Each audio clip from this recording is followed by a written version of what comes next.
তবে ব্লগটার মধ্যে থাকো, কতটা ব্লগ হবে এখন জানি না। দেখো এখন ঘুরতে বেরিয়ে গেছি, এই যে ব্রিজ চালাচ্ছে আর মিষ্টু আছে। দেখো মিষ্টুকে এখন তোমরা কেউ দেখতে পাওনি বলো, তো আমরা তিনজনে আছি, তিনজনে মিলে ঘুরু ঘুরু করতে বেরিয়ে গেছি। মিষ্টুর একটা চুল কেটে দিয়েছি আমি, আর আমারও চুলটা ক্রিস কেটে দিয়েছে।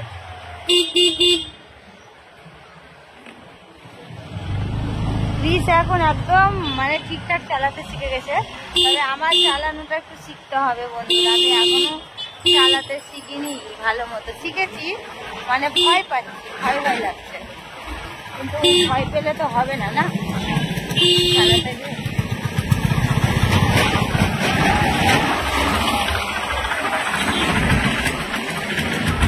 চলো কোথায় যাচ্ছি তোমাদের সাথে গিয়ে দেখা হচ্ছে, তো ব্লগের মধ্যে থাকছি।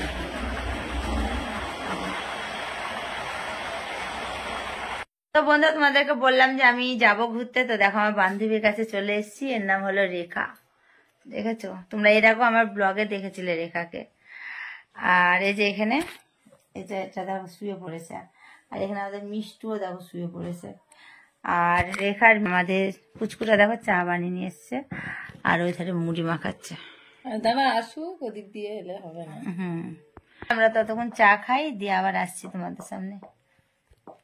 তো বন্ধু দেখো বান্ধবীর বাড়ি গেছিলাম, বান্ধবীর বাড়ি থেকে বেরিয়ে আর শোনার পরে দেখো এখানে ইয়ে কদবেল মাখানো বিক্রি হয়েছে। তো কদবেল মাখানো মিষ্টি বললো কিনা কদবেল মাখানো খাবো, আর আমারও তো খুব ভাল লাগে। তো এখানে কদবেল মাখানো কিনছি। তার আগে আমরা অনেক কিছু শপিংও করেছি, শপিং গুলো তোমাদের বাড়ি গিয়ে দেখাবো।